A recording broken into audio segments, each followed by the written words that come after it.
Okay lads, so I coupled my finals up now and my regulator stage, and apart from my carrier power being low, showing it's low on there, showing us a current in TX of about just over an amp as before, and a carrier on here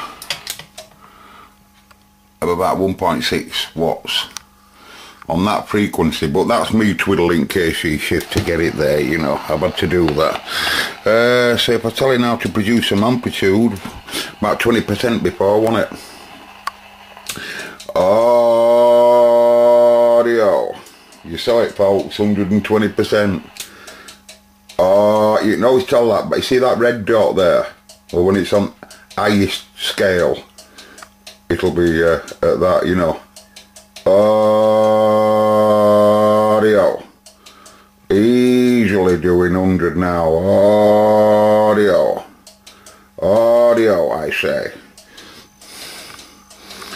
But you always get more carrier, more audio on AM when the carrier's lower.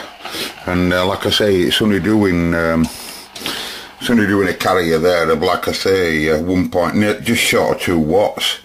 So we're going to get that up now. It's just, what do you do on AM out of curiosity? Oh, you're on there. Let's get you on there.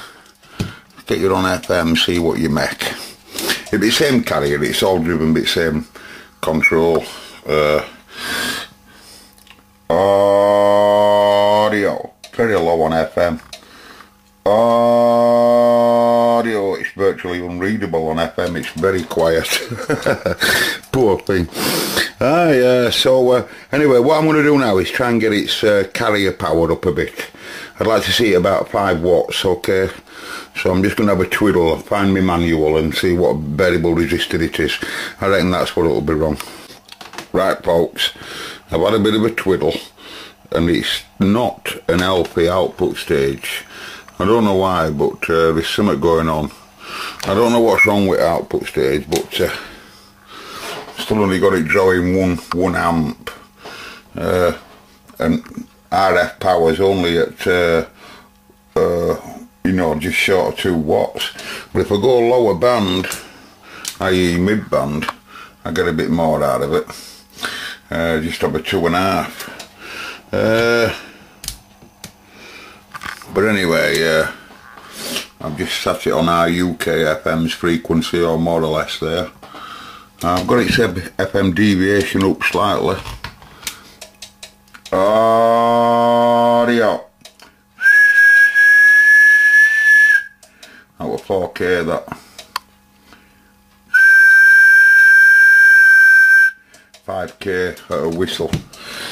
Right, so probably could talk to someone now on that frequency. See if we can wake someone up, shall we? Hi again folks. This is video 6. Notice how there's 2 video 5s. Well, you didn't really get a lot of video 5, did you? It were more babbling on. Anyway, this is really annoying me, so I'm going to sort these shriveled wires out and remove all them. And what else I don't like down there. It's well working alright, but I'll put all its protection circuit back and give it a good clean up down there when I get it out. And I'm going to put them in. Notice how I've left, like I said, for the pin still wound there. And I'll just be able to slot them back and know. You know, you shouldn't really know once it's clean. New ash filter. It's just like just a choke basically, an ash choke in it. Suppression noise from engines and stuff like that. And it's original protection diode there, which all checks out all good. And I've just removed its cell call. You know, that cell call that they have here. So I can give me jumbo its plug back. And I've removed all its cabling. We're never ever going to use it in the UK cell call. No one ever did. So I've just removed it all there, which is quite commonly seen, you know. And then removed all cable, and then saving the cable, because as I often do, that type of cable is great for putting back on originality. You know, when you're wiring other stuff up to put the radio back to original, you know. Anyway, like I say, I'll fire them in and then we'll get it sorted. Where do I have to be? Oh yes, all there, yes. Right, okay, I'll catch you in a bit. Right folks, I've got it out there. I'm just going to get cotton budding, cleaning up there. I take it that diode, obviously for it to create all of that burning up there, I bet that diode come out in a sorry state when he took it out. He took it out, by the way, to remove the short, whoever removed the diode, and then it'll have stopped shorting then. But he didn't obviously put protection back. But anyway, I'll just give it a clean up. I've tested them parts, and I'm just going to give them a clean as well, and then pop it all back, simple as. And you know, you shouldn't know once it's cleaned up again. 4 cotton buds later. Looks a bit better down there now, doesn't it? Aye. Iron's brought down. It's brought down. Element's done one. Socket is on. Don't try this at home, ladies and gentlemen.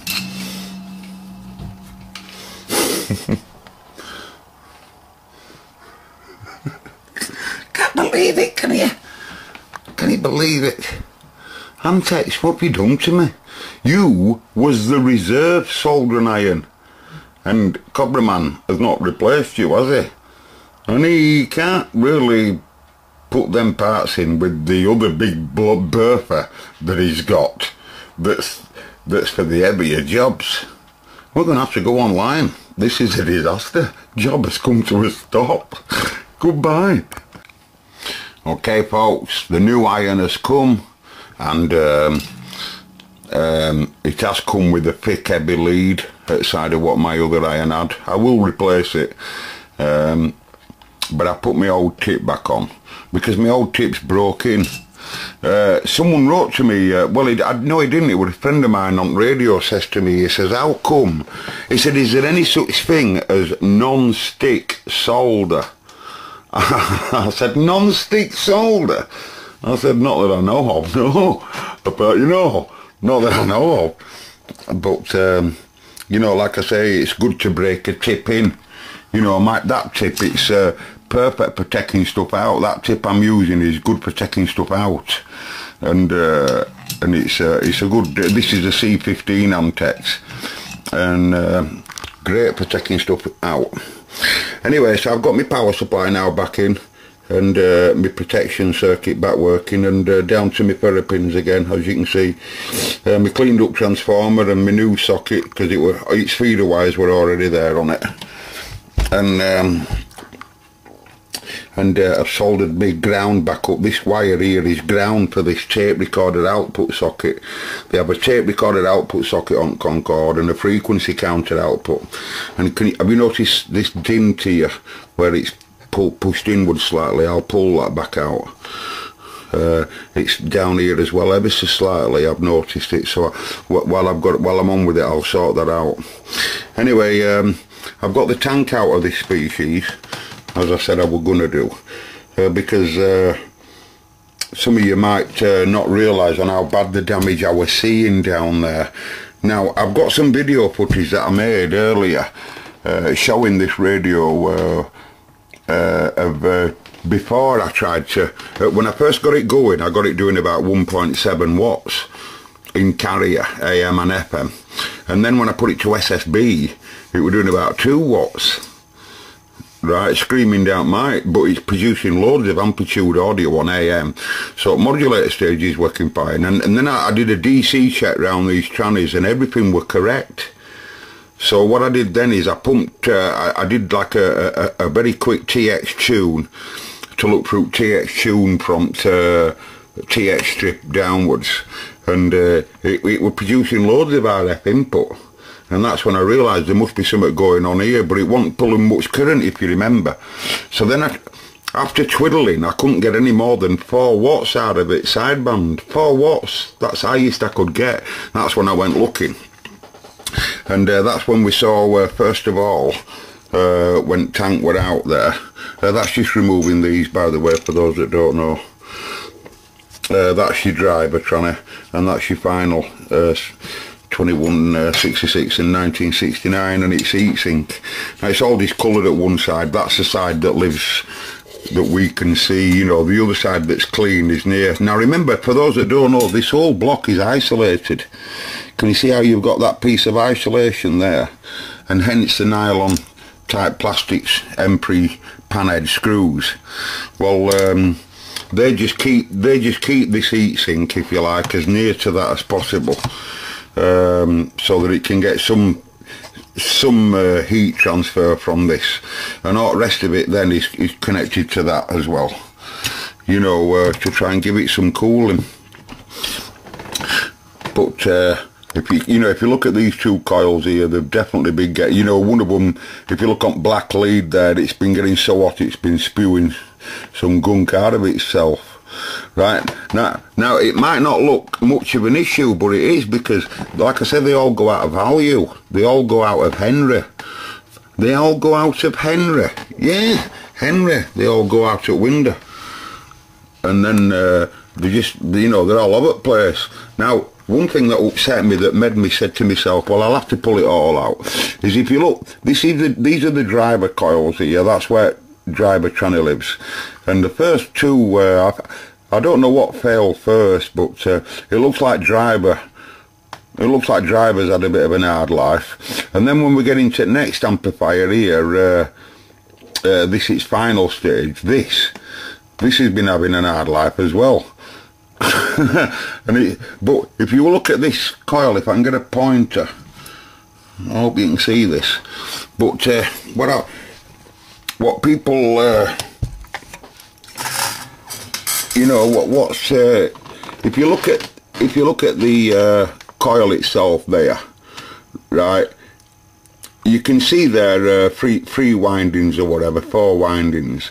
But if you look, there's like a varnish type coating on them, and that's obviously to stop each different winding of its neighbour touching its neighbour touching its neighbour. So they're like wound round each other, if you know what I mean, but with them covered in varnish, alkaline or whatever. They're not touching each other. But this is exactly the same scenario. These guys here, these are just the same, except it's just a vertical type coil, right?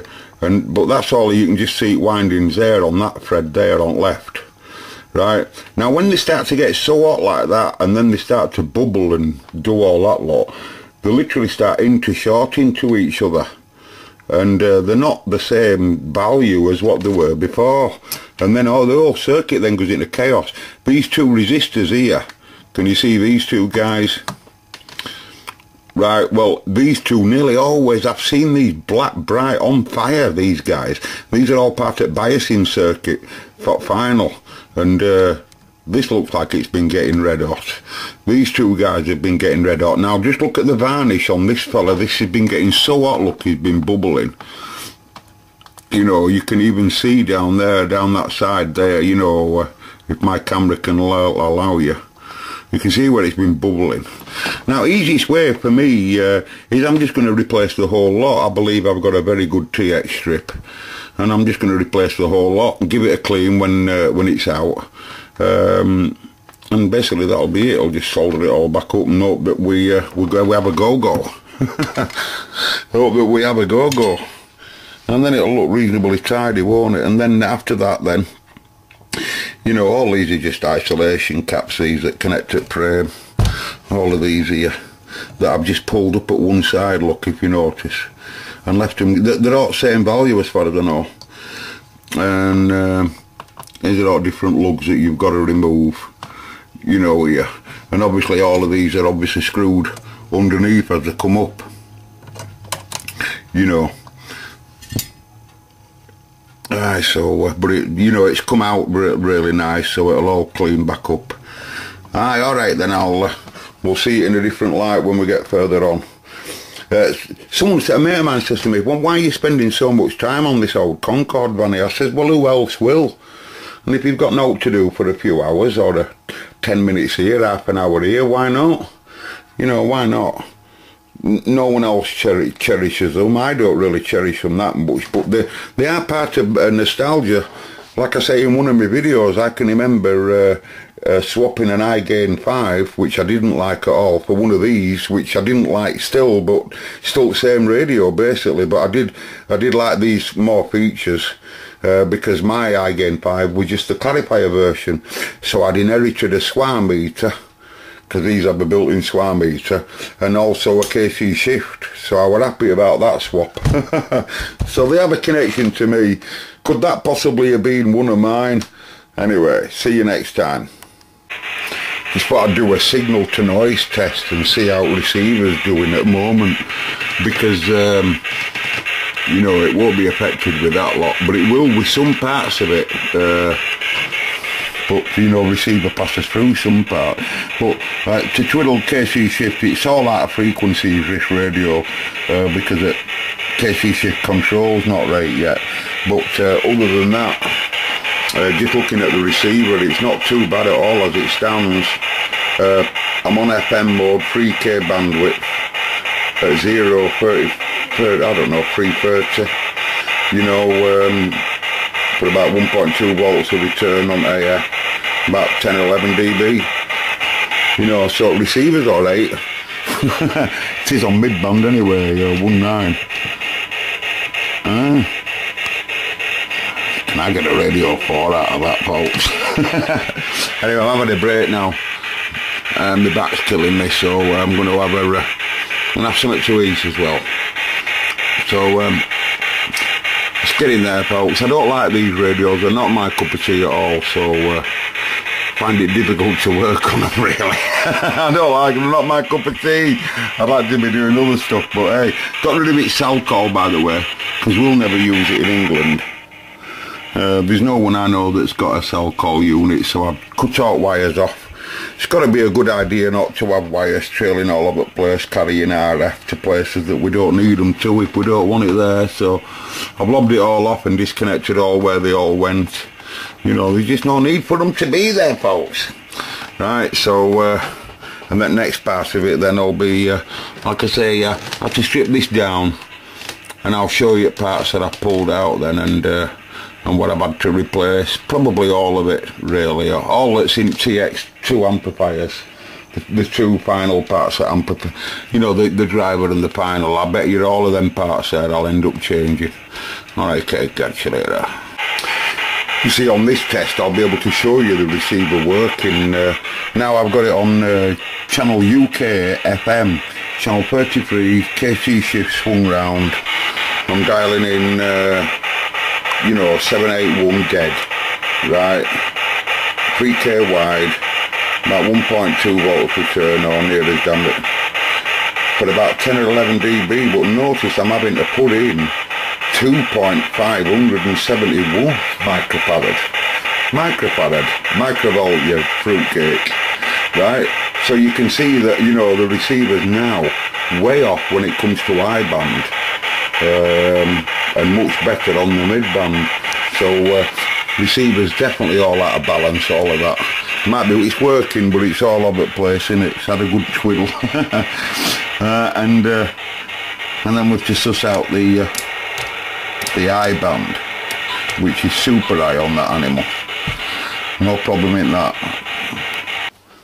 Okay, at this part, just making sure that all my speaker connections are all where I think they are.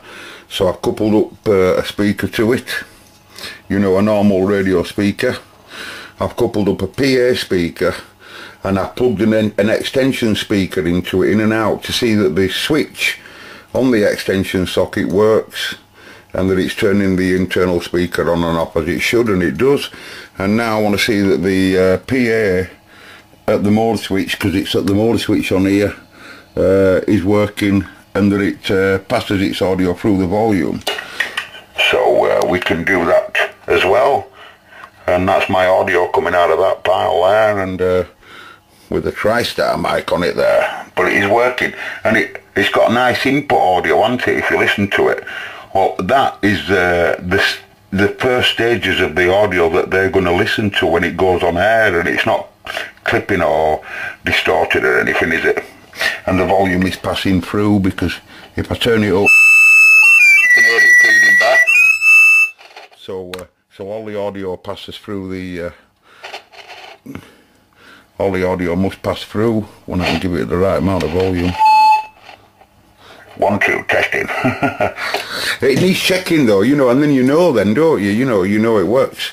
And you've got everything connected up right. You don't want a situation where you're plugging a plug in and it's going short or something and you haven't realised it. So now I can get on with tidying this wiring up, knowing I've got it all in right place. You know, and like I say, I'll get to amplifier when I'm in mood. It's still the same. I'm just still messing around, just trying to still iron out all its other issues, you know. And I'll put my bleep back, and then I'll be able to get rid of all these wires. A lot of these wires are what were left on when it was trailing it, when this were in multi-mode. So I'll get them all to the right size and get them all to where they want to go, and then I'll rewire this mic socket, you know, and sort that out and finish that off, and then we'll go for a setup. Right, I've straightened me back plate up a bit. Might just have a little kink just about there to sort. Anyway, I've got all my RF driver section out here. Pre-driver's under there, and this is driver section, and this is final section, or part of it. And you might be able to see some of the coils that I'm moaning about. Bloody hell. They look a lot worse, you know. You can see flash damage around caps. You can see them a lot better, you know, when they're out like this. It's worth the trouble, folks. You can see that one's been getting hot in the middle. And see these resistors I were on about in the middle, these two guys. Can you see discoloration on the top one, at the side of the bottom one? Well, you know, just proving the stress that's been on them, you know, they've been getting stressed seriously. So I slipped with my iron. I don't know whether you can see it. I'll pan back a bit, move my isolators out of where you see where I slipped here. I see when you're taking them all off, you know, this heatsink demands a lot of heat off your iron, so I use Big Bertha for that. Where are you, Big Bertha? This fella there. You know, when I were moving to that part of it, and it comes off then really quick then.